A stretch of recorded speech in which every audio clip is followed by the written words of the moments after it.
안녕하세요. 안녕하세요.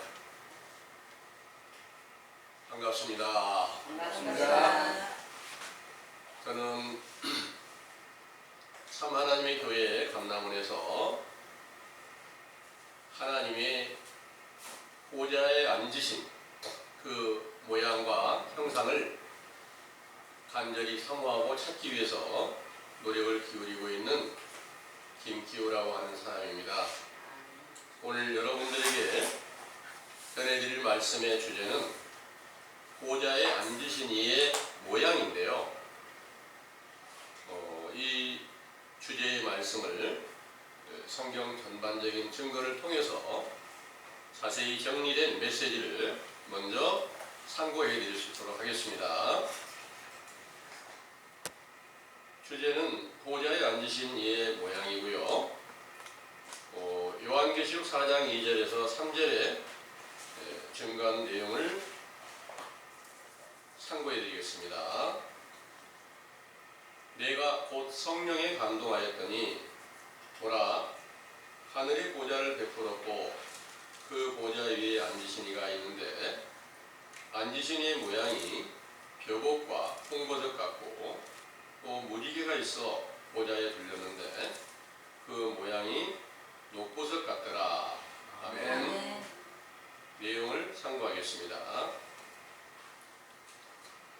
지존무상하신 참 하나님의 감동을 받은 이사야 선지자가 이사야 6장 1절에서 5절 우시야 왕이 죽던 해에 내가 본즉 주께서 높이 들린 보좌에 앉으셨는데 그 옷자락은 성전에 가득하였고 스랍들은 모셔 섰는데 각기 6 날개가 있어 그 돌로는 그 얼굴을 가리었고 그 돌로는 그 발을 가리었고 그 돌로는 날며 서로 창화하여 가로되 거룩하다 거룩하다 거룩하다 만군의 주여 그 영광이 온 땅에 충만하도다.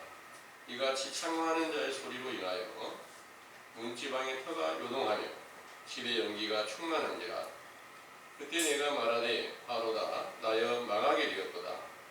나는 입술이 부정한 사람이요 입술이 부정한 백성 중에 거하면서 만군의 주이신 왕을 배웠음이로다 하시고 또 이사야 66장 1절 주께서 이같이 말씀하시되 하늘은 나의 보좌요 땅은 나의 발등상이니 너희가 나를 위하여 무슨 집을 지을고 나의 안식할 처소가 어디래 하시고 시편 103편 19절 주께서 그 보좌를 하늘에 세우시고 그 정권으로 만유를 통치하시도다 하신 시편의 말씀과 모든 성경을 완전케 하시려고 예수께서 세상에 강림하셨을 때 자기 안에 요한복음 14장 10절에서 11절 아버지가 계신다고 말씀하셨으므로 그의 육체가 아버지의 자정하신 보좌와 발등상이 되고 영적 하늘과 땅이 되며 하나님의 집 곧 성전이었던 것이지요.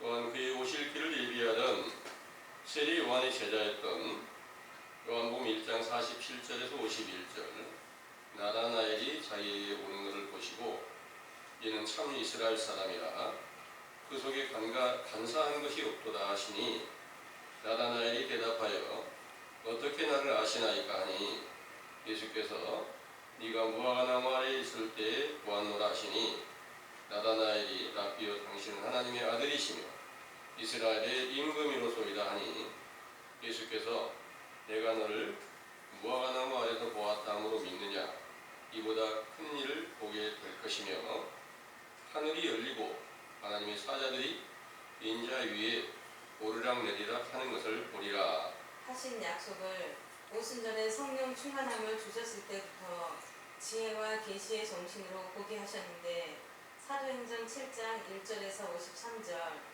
제자 중에 성령이 충만함을 받았던 스데반이 유대인들의 대제사장과 많은 무리들 앞에서 아브라함의 때부터 말라기 선지자 때까지 기록한 성경을 예수 그리스도께서 부활하심으로 완전케 성취하신 것을 증거하였을 때 사도행전 7장 54절에서 60절 하늘을 우러러 주목하여 하나님의 영광과 및 예수께서 하나님의 우편에 서신 것을 보고 말하게 하심으로 약속을 지키셨으므로 그 거룩하신 이름이 영원히 영광과 찬송을 받으시기에 합당하시나이다. 아멘. 예수께서 육체로 살아계시는 동안에 부름을 받고 사도로 선택된 요한이 오순절에 성령 세례를 받고 베드로를 비롯한 사도들과 함께 많은 표적과 기사를 나타내며 예수 그리스도의 복음을 전파하던 중에 그 시대가 끝나는 마지막 날 심판하실 일을 예언하게 하시려고 요한계시록 4장 1절에서 5절 특별한 계시로 성령의 감동을 받아 하늘의 열린 문에서 나팔 소리 같은 음성으로 이리로 올라와서 이후에 마땅히 될 일을 내가 너에게 보이리라 하시고 하늘에 보좌를 베풀었고 그 보좌 위에 앉으신 이가 있는데 그 모양이 벽옥과 홍보석 같고 또 무지개가 있어 보좌에 둘렀는데 그 모양이 녹보석 같더라 하셨는데 나팔 소리 같은 음성으로 말씀하신 분은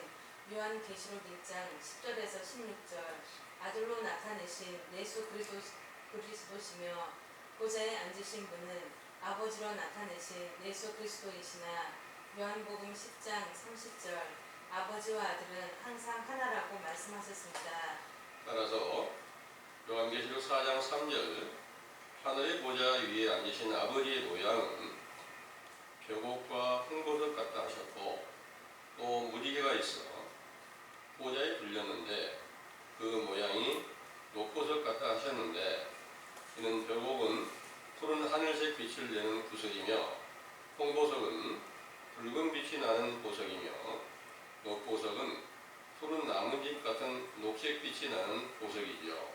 이 보석들을 영적으로 살펴보면 푸른 하늘색이 나는 벽옥은 아무것도 없는 광활한 하늘을 땅에서 바라볼 때 푸르게 보이는 것 같이 땅에 속한 인간의 심령이 예수 그리스도의 피로 죄를 씻김받는 성령 세례를 받고 요한복음 1장 1절에서 14절 말씀의 육신이 되신 예수 그리스도의 참 빛이 비치는 것을 보게 하실 때 그리스도의 온유한 성품에 관한 말씀의 결정을 벽옥으로 비유하신 것입니다.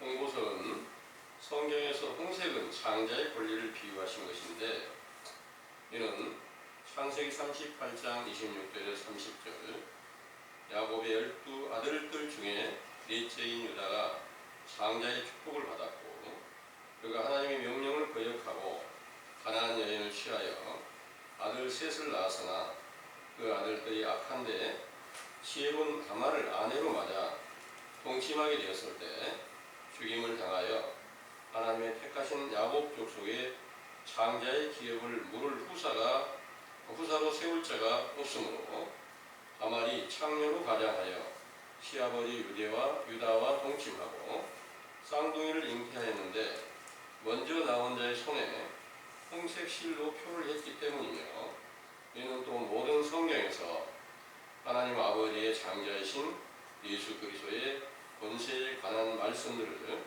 홍색으로 비유하셨지요.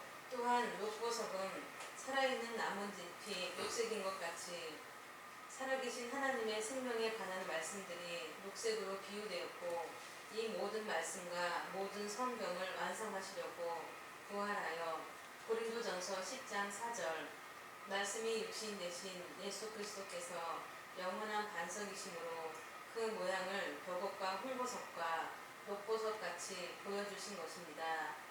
또한 무지개가 보좌를 돌렸다고 하셨는데 실제 무지개가 하늘의 궁창과 땅을 연결한 빛으로 나타나듯이 영적인 무지개는 창세기 9장 8절에서 17절 하나님께서 홍수의 재앙이 끝난 후에 노아와 그의 아들들에게 내가 너희와 언약을 세우리니 다시는 모든 생물을 홍수로 멸하지 아니할 것이라 땅을 침몰할 홍수가 다시 있지 아니하리라 하시고 무지개를 구름 속에 두어 영세까지 세우는 언약의 증거라고 말씀하셨죠.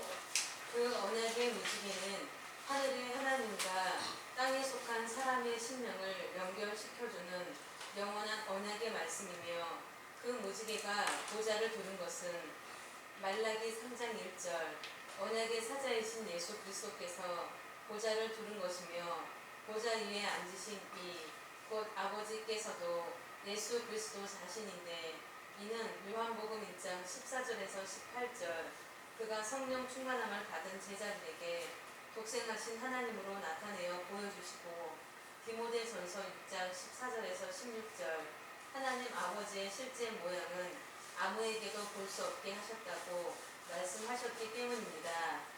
상기의 증거로 보아 사도 요한의 계시를 받고 하늘에 열린 문에서 나팔 소리 같은 음성으로 이리로 올라오라. 이후에 마땅히 될 일을 내가 너에게 보이리라 하신 그 음성은 요한계시록 1장 12절에서 16절 일곱 금 톳대 사이에서 나타나신 인자 곧 예수께서 육체로 살아계신 때와 같은 모양과 형상으로 부활하신 그리스도의 음성이었으므로 육체로 살아계시는 동안에 요한복음 5장 25절 제자들에게 이르시기를 죽은 자들이 하나님의 아들의 음성을 들을 때가 오나니 곧 이때라. 듣는 자는 살아나리라 하신 말씀과 요한복음 10장 1절에서 5절 선한 목자가 자기의 양을 다 내어놓은 후에 앞서가면 양들이 그의 음성을 알고 따라오되 타인의 음성은 알지 못하므로 타인을 따르지 않고 도리어 도망하게 된다는 말씀에 따라 예수께서 육체로 살아계실 때 제자들에게 들려주신 그 음성을 부활하신 후에 나타내셨을 때에도 동일하게 하시고 또 보혜사 성령으로 충만케 하여 속사람으로 나타내셨을 때에도 동일한 음성으로 들려주심으로 타인의 음성이라고 하신 미혹의 영들에 의한 음성을 구별하게 하신 것이지요. 상기와 같이 선한 목자이신 예수 그리스도의 음성을 들었던 사도들의 교훈을 듣고 성령세를 받았던 제자들은 인자의 음성을 직접 듣지 못하였으므로 알아들 수 없으므로 계시로 그 음성을 들려주실 때는 스승이 된 사도들의 음성으로 들려주신 것인데 이는 사무엘상 3장 1절에서 9절 선지자 사무엘이 어렸을 때 스승이었던 엘리의 음성으로 주님의 부름을 받은 것처럼 선한 목자의 음성과 타인의 음성을 구별케 하시기 위한 것입니다. 그러나 갈라디아서 4장 20절에서 21절 의심이 있어 사도들의 복음을 믿지 않고 모세의 자리로 돌아가려는 자들을 인하여 사도들의 음성을 변화시키려는 노력도 하였는데 이런 일은 사도시대의 역사가 끝나는 시점에서 사도들을 통하여 예수 그리스도의 음성을 듣고 생명이 살아나는 때가 끝나고 타인의 음성으로 듣게 하는 사단이 거짓 선지자들을 세워 온 세상을 미혹하여 악하고 음란한 세대로 전환시키는 때에 있었던 일입니다. 이때부터 오늘날에 이르기까지 성령의 감동을 받아 예수 그리스도의 음성을 듣고 그 형상과 모양을 본다고 하는 자들이 성경에 기록된 사도들을 전구하는 전혀 다른 미혹의 영이며 이 같은 사실을 분별케 하는 교훈을 우리 감람원에서 성경의 확실한 증거로 깨닫게 하셨으므로 이 교훈이 마가복음 1장 1절에서 6절 예수 그리스도의 복음을 새롭게 시작하는 세리 요한이 죄사함을 받게 하는 회개의 세례로 베푸신다는 사실을 굳게 믿으시기 원합니다. 아멘.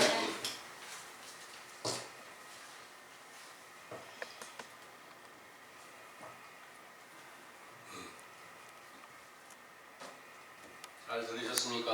아멘. 여러분 모두가 다 사도 요한께서 계시를 통해서 하늘의 보좌를 보게 하시고 그 보좌 위에 앉으신 이 모양을 직접 보게 하시고 그 음성을 듣게 하신 것처럼 그런 일이 여러분들과 함께 응하기를 원하시는 거 맞죠? 아멘. 네. 반드시 하나님을 다시 우리가 봐야 될 것을 말씀하시고 있는 거예요. 네. 이 일은 예수님께서 마태복음 7장 21절에서 23절의 말씀에 아버지의 뜻대로 행하지 아니하는 자는 나를 아무리 주라고 부를지라도 천국에 들어갈 수가 없다. 이렇게 말씀하신 것을 여러분들 다 알고 계시죠? 그 아버지의 뜻이 뭐냐? 아들을 보고 믿는 거였어요. 아들을 보고 믿는데 그건 요한복음 6장 40절의 말씀입니다. 요한복음 6장 40절 한번 찾아보겠습니다.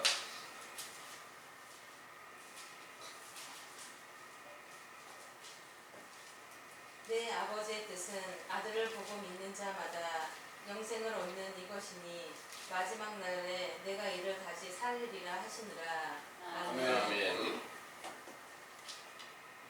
여기에 내 아버지의 뜻은 아들을 보고 믿는 자마다 영생을 얻는 이것이니 마지막 날에 내가 이를 다시 살리리라 하시니라 하셨습니다. 이 말씀이 우리에게 만약 응하지 못하면, 보지 못하니까, 아버지의 뜻대로 믿지 못하니까 아무리 주여 한다 할지라도 천국에 못 들어간다. 이 말씀이 성경적으로 맞겠죠. 그러기에 이 말씀대로 아들을 반드시 보아야 되는데, 여기서 아들을 실제로 육체에서 아들이신 예수님이 육체를 입고 오셨을 때 제자들은 그 육체를 보았겠죠? 당연히 보니까 믿잖아요. 말씀도 듣고 그렇게 믿었어요. 근데 그 아들은 십자가를 통해서 죽으셨어요. 죽고 난 뒤에는 아무도 볼 수가 없죠. 그런데 사흘 만에 부활을 하신 거예요. 부활하신 예수 그리스도가 바로 하나님의 아들로 인정이 된 거예요. 그 부활하신 예수님을 보고 믿는 자라야만 영생을 얻는 거다. 그 아들이 바로 육체로 살아계실 때 죽으실 일에 대해서 말씀하시고 다시 부활하실 일에 대해서 말씀하실 때 마태복음 19장 28절을 한번 읽어보겠습니다.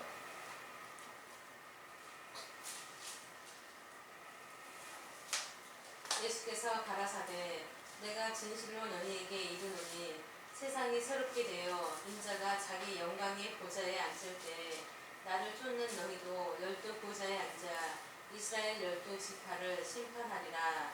아멘.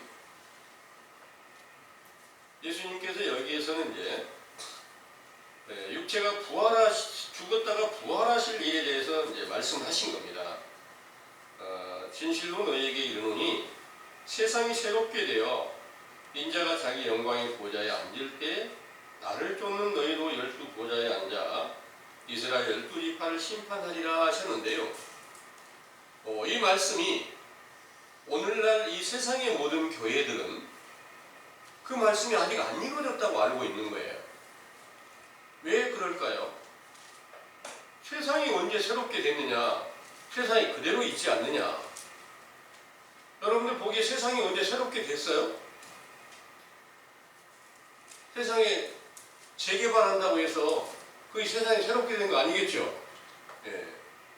그래서 아직 세상이 새롭게 된 일이 없다 그러는 거예요.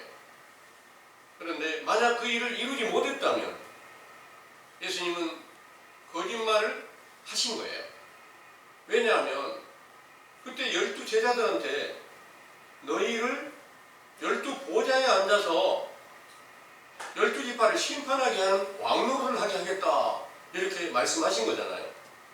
근데 그 제자들에게 약속을 못 지켰으면 예수님은 모든 말씀하신 것들이 전부 다 거짓말이 될 수밖에 없다는 거예요. 그래서 여기에 세상이 새롭게 된다는 말이 무슨 말이냐? 예수님이 육체로 계실 때 증거된 모든 말씀으로 그때 유대 나라 백성들에게 너희가 다 악하고 음란한 세대가 되었다 그러신 거예요. 악하고 음란한 세대가 되어서 너희 영혼이 다 멸망한 상태에 있는데 그 사실조차 알지 못하고 있다는 거예요. 그 사실을 새 요한의 때부터 예수님께서 육체로 계시면서 너희들은 다 악하고 음란한 세대 가운데서 영혼이 다 사망에 거하였다. 회개하라 이 명령을 하신 겁니다. 예수님이 육체가 살아계실 때는 모든 사람들이 죄를 담당하셨으니까 예수님 자신도 죄에 속한 자로 계셨다는 거예요. 그 세상이 다시 새롭게 된다는 내용은 어떤 거냐? 예수님이 부활하심으로 인해서 죄와 상관없이 나타나신 아들이 나타나게 되니까 그 아들이 나타나셔서 완전한 의가 되니까 의인이신 아들 예수 그리스도가 제자들에게 보혜사 성령으로 충만케 했을 때 그 제자들을 12보좌에 앉혀주신 거예요. 그때부터 세상이 완전히 새롭게 변화된 모습으로 보여주는데 육신의 눈을 가진 사람들이 볼 때는 하나도 변화된 게 없죠. 영의 눈을 뜬 제자들이 볼 때는 완전하게 변화가 된 건 맞겠죠. 그래서 오늘날도 영적인 일로 성경을 살피면 이 성경의 말씀이 반드시 다 성취가 된 것인데 육신의 생각으로 보면 전혀 성취가 됨이 없기 때문에 예수님께서 말씀하신 것이 다 거짓말이다 이렇게 말하고 있으면서 계속 예수님을 주여 주여 하고 믿고 있습니다. 그들에게는 아무리 마음에 바라고 있을지라도 천국이 그 안에 함께 나타날 수가 없어요. 그런데 이제 그 사실을 자세히 살펴서 예수님께서 약속하신 모든 것들을 사도들의 때까지 완전하게 다 지키셨다는 사실을 지금 여러분들은 자세하게 성경의 증거를 살펴서 이해하고 깨닫고 계시는 거 맞죠? 네. 그때 이루셨던 모든 것들이 끊겨져 있다가 사도들의 시대가 끊어져 있다가 그 끊어져 있던 시대는 다시 악하고 음란한 세대가 된 거예요. 그 악하고 음란한 세대를 캄캄한 밤의 도적 같은 날로 비유를 했어요. 그들을 참 그 가운데서 참 빛이신 예수 그리스도를 그 복음을 전한다고 하는데 그들이 다 거짓말을 전하면 거짓 선지자가 되었고 거짓 선지자의 시대가 되었으면 밤의 도적 같은 큰 환난의 날이 되어서 모든 사람들의 영혼이 다 죽은 자 가운데 있다는 사실을 성경의 정확한 증거로 알려주시고 있다는 겁니다. 그런데 그 사실을 알지 못하다가 우리에게 그 사실을 알게 해주셨는데 알게 해주는 원인이 어디가 있을까요? 하나님께서 미워하는 가증한 우상을 버리고 회개하게 될 때부터 성경 안에 감춰져 있는 비밀을 열어서 우리의 허물과 죄를 분별하고 우리가 볼 수 없는 것을 아직 우리가 그 사도들처럼 보좌에 앉으신 이의 모양과 형상을 볼 수 없는 것은 우리의 죄악 때문에 못 보고 있다. 이 사실을 성경의 증거로 자세히 알려주시고 있다는 것을 여러분들은 믿으시길 바랍니다. 아멘. 보지 못하고 있으니까 어쩔 수 없이 그냥 그대로 어쩔 수 없지 않느냐 시대가 그런데 이렇게 생각하고 있으면 영원히 보지 못하는 상태에서 영원히 다 멸망할 수밖에 없겠죠. 그러나 이제 그 원인을 찾았으니 이제 반드시 우리는 사도들처럼 보좌에 앉으신 이의 모양을 다시 보고자 하는 그런 간절한 소망을 가지고 우리의 허물과 죄를 씻김받기 위해서 열심히 노력하는 것이 우리가 마땅히 행해야 될 도리가 아니겠습니까? 네. 그래서 여러분들이 성경을 볼 때 우리가 허물과 죄로 예수 그리스도를 우리가 보고 믿어야 되는데 지금 볼 수 없는 그런 시대가 돼서 어떻게 볼 수 있을까? 어떻게 그 음성을 다시 들을 수 있을까? 이 일은 바로 그리스도의 복음이 처음 시작하는 선지자 세례 요한의 때가 와야 예수를 다시 영접할 수 있는 그런 때가 다시 임한다는 사실은 성경 안에 너무도 명백합니다. 천국에 들어가려면 물론하고 성경으로 거듭나야 된다고 하는데 그렇게 가르치신 교훈을 다 오늘날도 성경을 보고 그대로 믿어요. 근데 천국 가고 싶은 소망을 가졌잖아요. 물로 들어가야 되는데 물 세례가 누가 주느냐? 세례 요한이 주는 거예요. 예수님이 오셔서 물 세례를 주시는 거 아니에요. 세례 요한이 시작을 했을 때 인자이신 예수님이 그 세례 요한의 세례를 받고 그 제자들을 통해서 물 세례를 베푸셨던 거예요.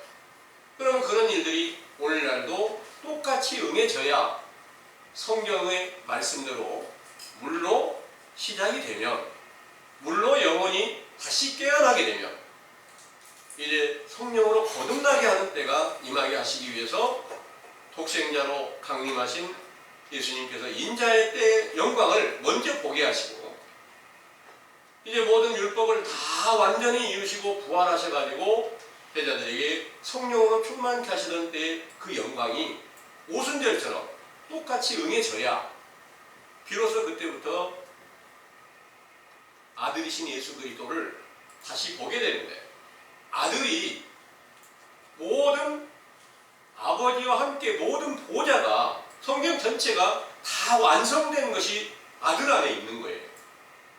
그 아들 여러분 다 보고 싶으신 거 맞죠? 네. 그 아들이 창세기 1장 26절에서 부터 30절까지 한번 봐볼게요. 창세기 1장 26절에서 30절입니다.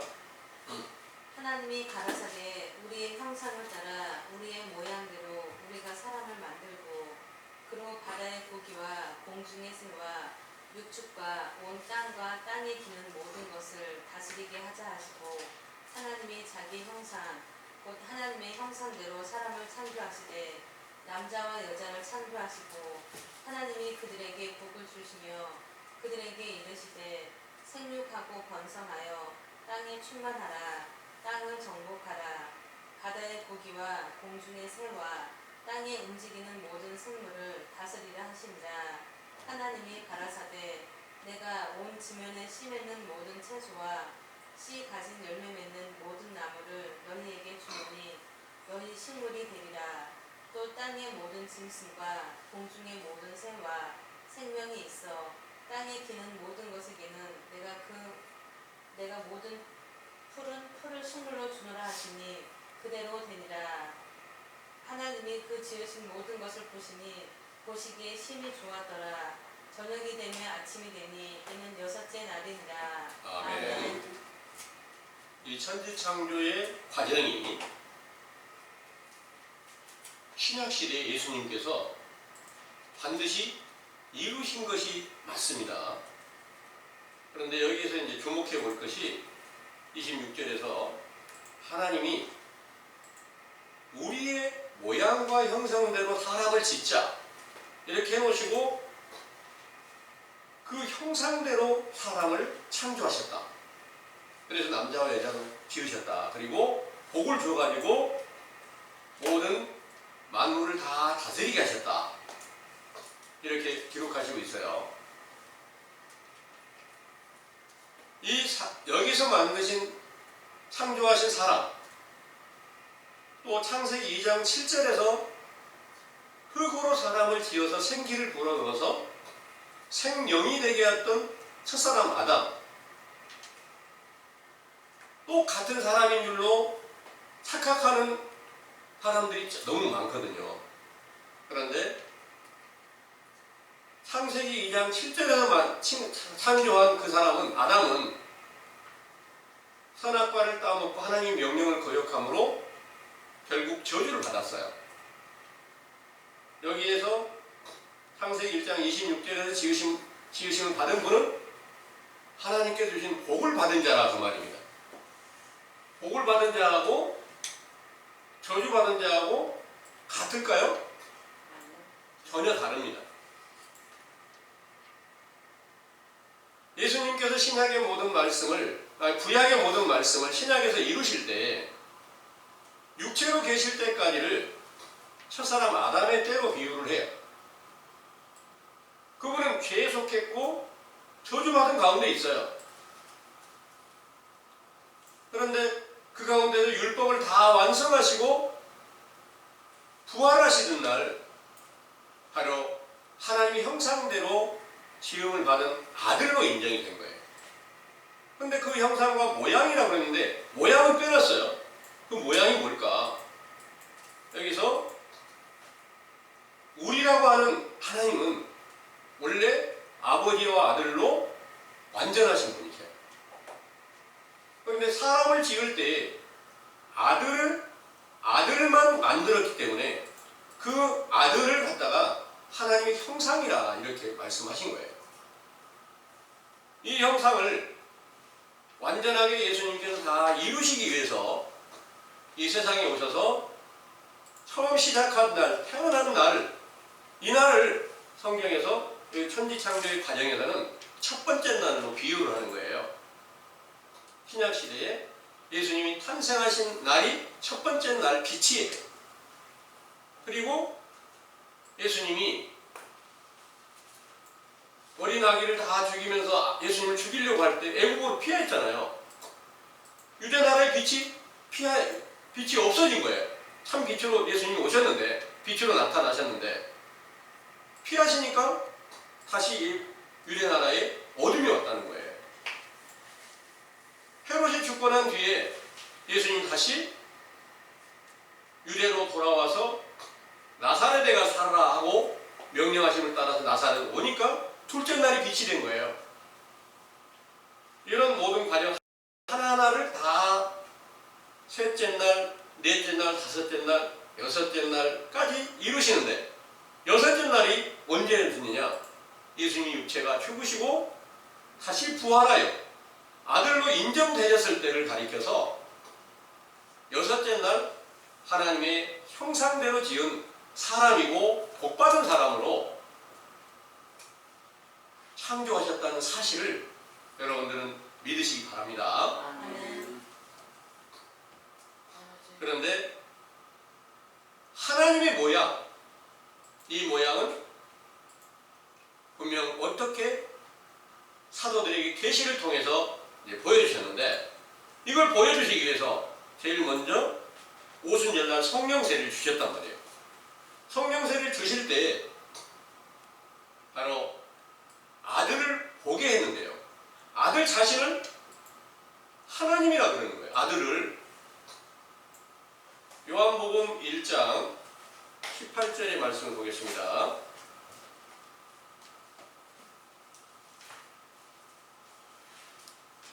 본래 하나님을 본 사람이 없으되 아버지 품속에 있는 독생하신 하나님이 나타내셨느니라. 아멘. 본래 하나님을 본 사람이 없으되 아버지의 품속에 있는 독생하신 하나님이 나타내셨느니라 그랬잖아요. 그럼 독생하신 하나님과 아버지라고 하는 그분이 이제 본문의 계시록 4장에서 사도 요한이 이제 계시를 보니까 보좌에 앉으신 분의 모양이 있고 그분에 대하여 말씀하신 말씀이 음성이 있다는 거예요.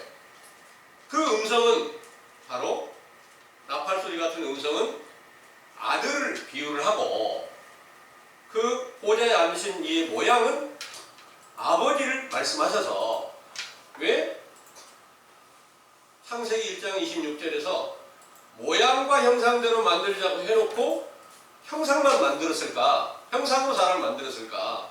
이런 답이 여기서 이제 풀려지는 거예요.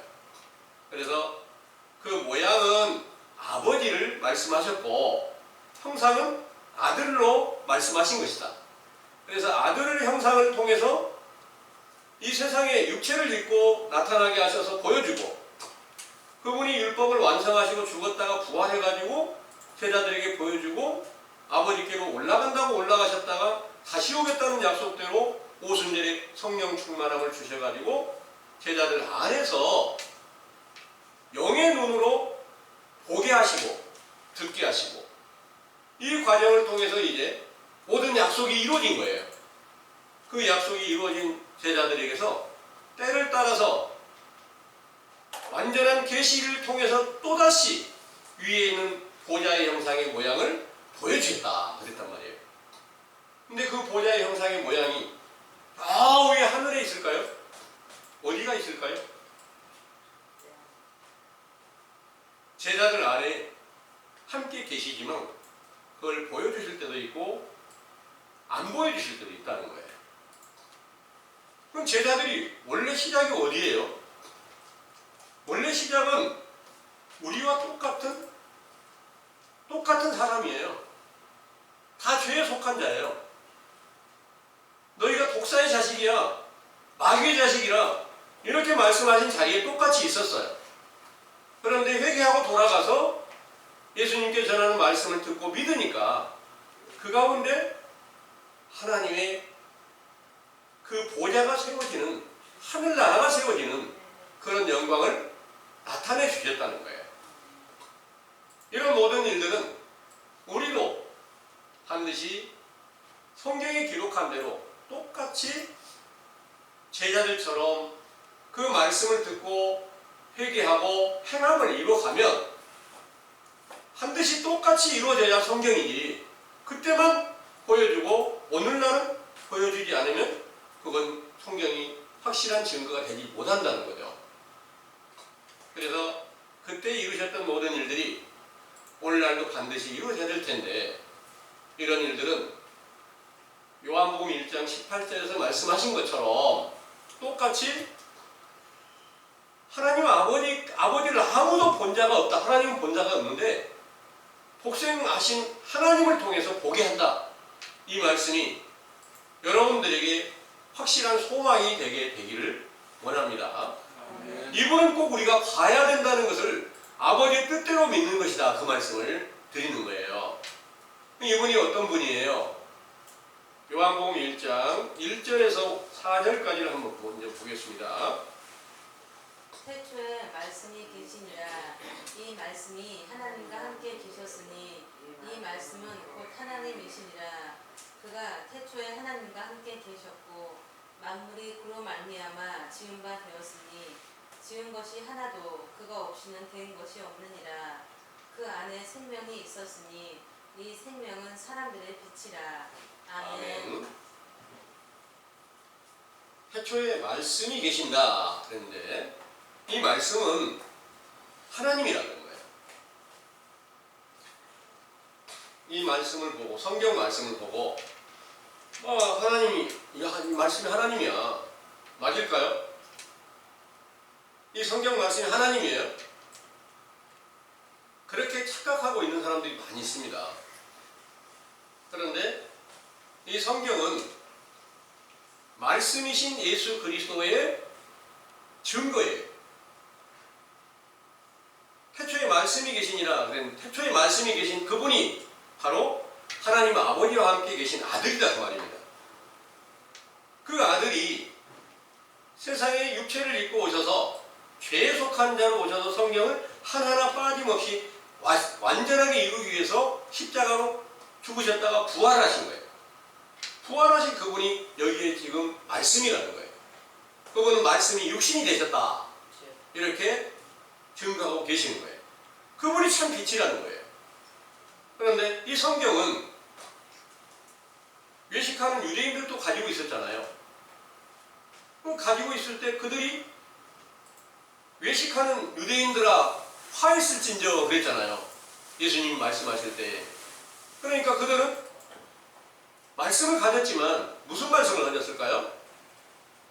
똑같은 성경을 가졌는데 사람의 계명과 유전을 통해서 사람의 생각으로 성경을 깨닫고 증거하고 있기 때문에 그들은 독사의 악독같은 외식적 교훈을 전한다. 너희는 지금 진노의 포도주와 같은 그런 교훈을 전하고 있다. 쓸개 포도주다. 이렇게 말씀하신 거예요. 그거 먹는 사람들은 어떻게 됐어요? 그거 받아 먹는 사람들은 다 영혼이 죽은 바 되었고 독사의 자식이 되었던 것이 기록된 성경의 말씀대로 그대로 오늘날도 여러분들에게 전해지고 있는데,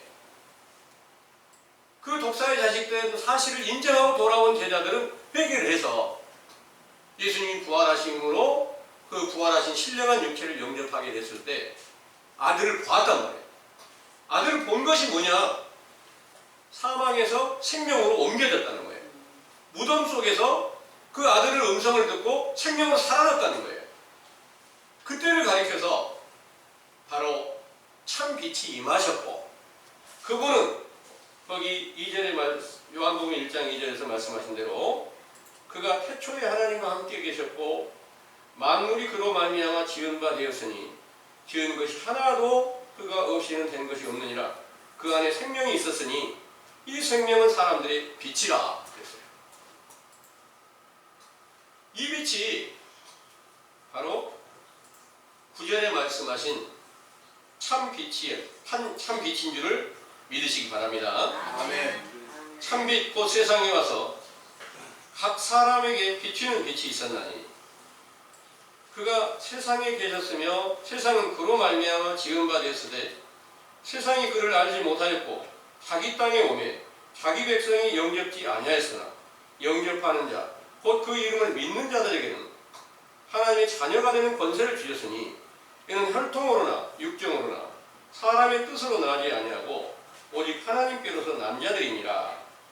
말씀이 육신이 되어 우리 가운데 거하시매 우리가 그 영광을 보니 아버지의 독생자의 영광이요 은혜와 진리가 충만하더라. 이 말씀이 바로 1절에서 말씀하신 말씀이고 18절에서 말씀하신 독생하신 하나님이신 줄을 믿으시기 바랍니다.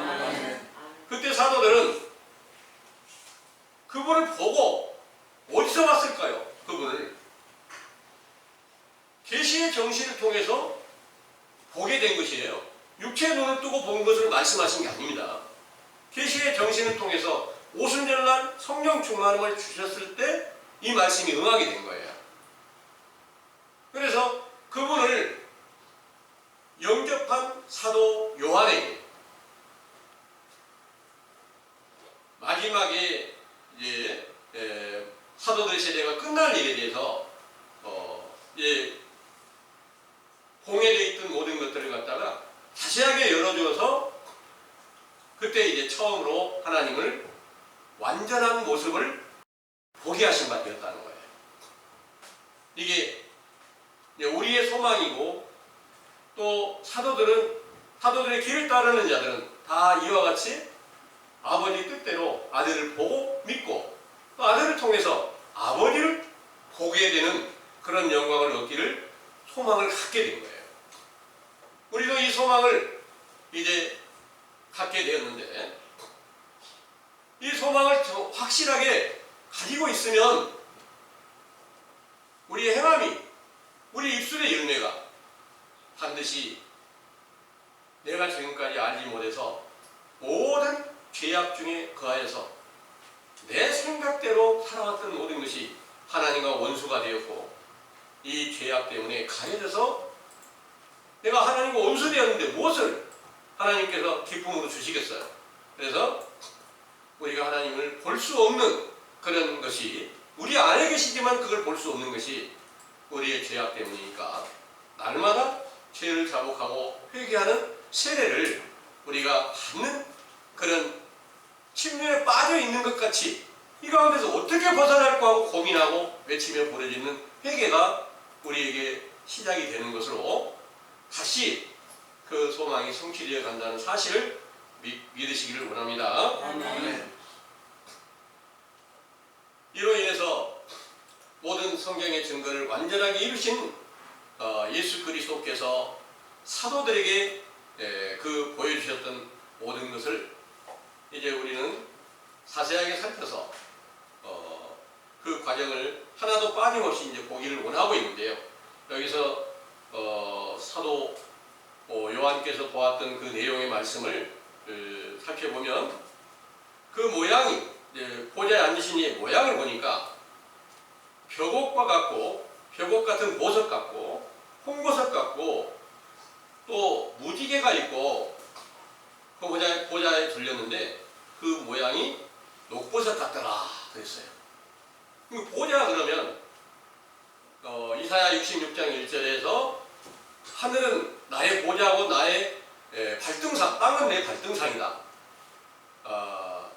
너희가 나를 위해 무슨 집을 지을고 나의 안식할 처소가 어디야? 이렇게 하셨는데 하나님 아버지의 보좌가 신약시대에 예수님의 육체 안에 아버지가 계시니까 그 보좌가 거기 있었던 것이 분명합니다. 그래서 영적인 하늘과 땅, 천지가 바로 예수님으로 인해서 완전히 영적 천지가 창조된 것을 확실하게 증거로 보여주신 것입니다. 육체로 계실 때는 첫 번째 하늘과 땅, 부활하셨을 때는 새하늘과 새 땅, 그 새하늘과 새 땅에 들어가 있는 제자들이 또 다시 위에 있는 아버지의 보좌에서 모양을 보았는데 그 모양이 처음에 벽옥 같다. 그러니까 벽옥이라는 낱말에 한글로 이렇게 쓴 것을 보면 푸를 벽자 구슬 옥자를 썼어요. 그럼 푸르다는 내용은 여러분들이 지금 가을 하늘 이렇게 구름 한 점 없이 미세먼지도 없이 깨끗한 하늘을 보면 푸르게 보이는 거 맞죠? 예. 하늘의 색깔을 말씀하신 거예요. 근데 구름이 끼어 있거나 또 미세먼지가 많이 끼어 있거나 그럼 푸른 빛으로 보여요? 안 보여요? 안 보이죠? 우리 안에는 지금 악의 구름, 비도 내리지 못하는 구름이 우리 안에 가득히 끼어져 있고 미세먼지같이 하나님을 회방하는 모든 요소들이 생명을 위협하는 그런 모든 요소들이 꽉 끼어 있어요. 그래가지고 그 벽옥 같은 그 하나님의 형상을 볼 수가 없다는 그런 비유의 말씀이세요. 그리고 또 홍보석 같다 그랬는데 홍보석은 붉은 색깔이잖아요. 그래서 홍색깔 나는 모든 거, 홍색 옷이라든지 성경에 이제 홍색 실이라든지 이런 모든 것들의 비유는 장자의 권리를 비유하는 말씀이다 그러는 거예요. 장자 권리를 말하는 것은 예수님이 이제 하나님 아들로 완전한 하나님의 장자잖아요. 예수님께 대해서 장자에 관해서 증거된 여러 가지 비유의 말씀들을 홍색 실로 비유를 하는데 그 완전한 장자로 권리를 얻었을 때 바로 그 위에 아버지께서 나타내 보이시는 모든 것은 바로 홍보석처럼 보여진 바 되었다. 그러니까 말씀이 육신이 되신 예수 그리스도를 통해서 아버지를 보니까 그분이 모든 장자의 권리를 다 가지고 계신 분이고 푸른 하늘처럼 완전한 분이시더라. 이런 내용으로 보게 된 거고요. 또 무지개가 있다 그랬어요. 그런데 그 무지개는 실제로 세상에서 여러분들이 볼 때 궁창과 하늘 궁창과 땅과의 연결된 빛으로 연결된 것을 보여주고 있잖아요. 그런데 그 빛이 항상 무지개 빛이 항상 빛 가운데 있는데 언제 그걸 보여줘요? 비 오고 난 날 맑게 개이면 보여질 때가 있잖아요. 그런데 그 빛을 프리즘 해가지고 이렇게 보면 무지개 빛으로 보여지는 거 아시잖아요. 그래서 항상 이 세상의 빛 가운데 무지개도 들어있어요. 근데 영적인 무지개는 뭘 비유를 하냐? 하늘의 하나님과 땅에 있는 인간들과의 언약이 세워지는 것을 갖다가 무지개로 비유를 했어요. 그래서 창세기 9장에서 그 무지개를 구름 속에 두었는데 그 구름 속에 둔 무지개가 하나님의 언약이다 이렇게 말씀하세요. 그래서 언약의 말씀이 아브라함에게 그 후손들에게까지 내가 너와 너의 후손에게 반드시 복 주고 복을 주겠다 이런 약속을 세우셨으니 그것이 언약인 거예요. 그 언약의 말씀이잖아요. 언약의 말씀이 계명의 판들로 기록을 해놓으셨어요. 그 계명의 판들을 궤를 만들어 가지고 조각목으로 궤를 만들어서 그것에다 넣으라 그랬는데 그